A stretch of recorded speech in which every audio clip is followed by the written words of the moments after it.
काम ऐसे हैं कि जो अपने सबको मिलजुल के भी अपन कर सकते हैं।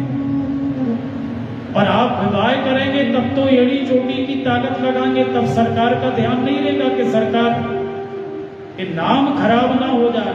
पर जैसे ही कोई काम की क्यों सरकार ने कुछ नहीं कर रही गौ माता काजे पंडित जी, अरे भैया आप क्या कर रहे हैं? सरकार तो वो काम करेगी जिससे उसकी कुर्सी ना जाए। अब वो धर्मात्मा वैसे राजा नहीं बचे, वो राजा गए, जिसकी संख्या ज्यादा उसी की जीत होगी।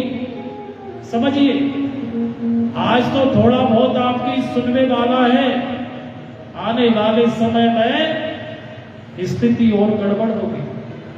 कुछ काम है जो अपने खुद करना चाहिए। गौ सेवा है, संत सेवा है, भगवत संकीर्तन है, सारे काम सरकार नहीं करती। तो पंडित जी के कानों में जब आवाज आने लगी, पंडित जी फिर से परेशान, चोरी करना, गलत काम करना। पंडित जी ने सोचा इससे अच्छा तो मरना ठीक है। अब आप समझिए, यही एक बार मरने काजे पहले गए थे जंगल में पंडित जी। क्यों गए थे? कि संतान नहीं थी।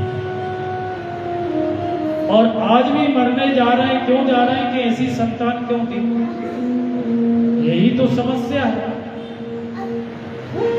संत जी ने यही तो कहा था, पंडित जी संतान नहीं है तो मात्र एक दुखी है आप, कि मेरे संतान नहीं है और सुखी है। पर आज आपकी बड़ी समस्या है कि संतान ऐसी क्यों हो गई? इसने तो मेरा पूरा जो वर्चस्व था, तो आज भी मरने जा रहे हैं।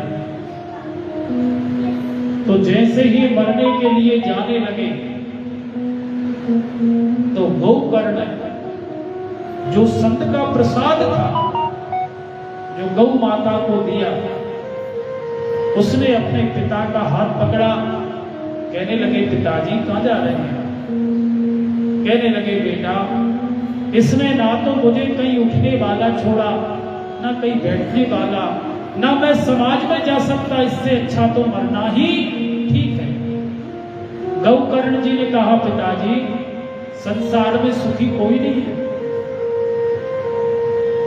मरना कोई हल नहीं है। पिताजी इस संसार के रिश्तों को छोड़िए, हम दो चीज में बंधे हैं, एक अहमता और ममता।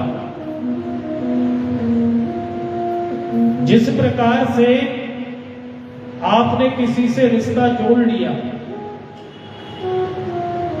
मैं और मेरा, व्यक्ति का जन्म होता है जब माता ज्ञान कराती है, पिता है तो पिता से आसक्ति हो गई, चाचा ताऊ हो गए, धीरे धीरे करके अपन चिपकते चले जा रहे हैं। जिस प्रकार से ट्रेन में सब सफर करते हैं, संसार का मतलब रहता है संसरती संसारा, जो सरकता है। समझिए, जैसे ट्रेन में अपन बैठे तो सामने और भी बैठे तो राम राम श्याम हुई, दोस्ती हो गई, मित्रता हो गई।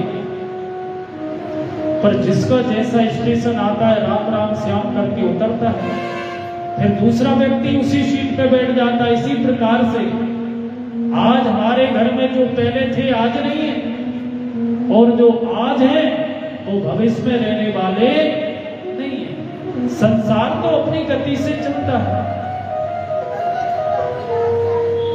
तो गौकर्ण कह रहे हैं अपने पिताजी से, और आत्मदेव पंडित जी शर्मा जी हैं जिनकी उम्र कितनी हो गई, 60 वर्ष की आयु में शिक्षा दे रहा है। कौन? जो संत का फल था, उसी संत के फल के द्वारा जो गौकर्ण हुआ, शिक्षा वो ही दे रहा है कि पिताजी ना तो ब्रह्मा सुखी है ना इंद्र सुखी है, सुखी वही है जो एकांत में जाकर के भगवान का भजन करे। अरे पिताजी, आपने संसार में रह के तो बहुत कुछ देख लिया, अब संसार को त्याग करके भगवान से मन लगा के देखिए। पिताजी, ये शरीर के रिश्ते तो अनित्य हैं।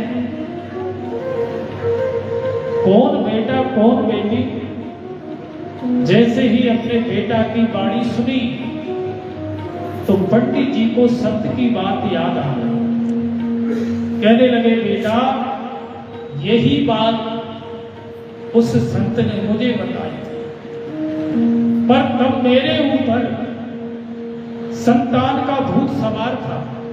संत जी ने तो बहुत मना करी थी, पर आज जो तू बात कह रहा है, क्योंकि जब अपने जीवन में प्रैक्टिकल होने लगता है तो सब समझ में आने लगता है। जब तक कोई कहेगा तो बुरी ही बात लगती है। माता पिता संतान की हित के लिए कहते हैं, पर उन्हें बुरा लगता है। बड़े हो जाते हैं, जब वो माता पिता हमारे नहीं रहते तो हमें याद रहती कि पिताजी सही कहते थे। उसी प्रकार आज सब समझ में उन्हें आने लगी। कहने लगे, पिताजी जाओ बढ़िया भगवान का सत्संग करो। अब चौथा ही अवस्था है, बढ़िया भगवान का भजन करो। तो त्याग करके आत्मदेव पंडित जी चले। ये होता है वैराग। बच्चे बड़े हो जाए,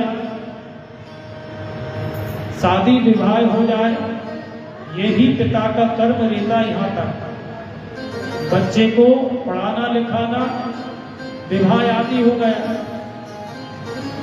पर गधे की तरह बाहर लेके चलना इन बेटों का क्या होगा, नाती का क्या होगा, और एक दिन तुम्हारा क्या होगा, इसका कोई योग पता नहीं।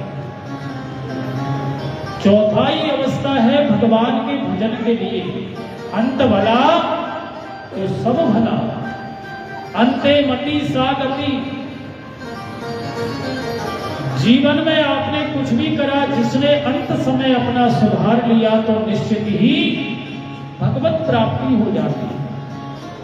तो छोड़ करके भगवान का भजन करने के लिए चले गए उत्तर दिशा को, और भगवत धाम को ही पा करके प्रभु के धाम को गए।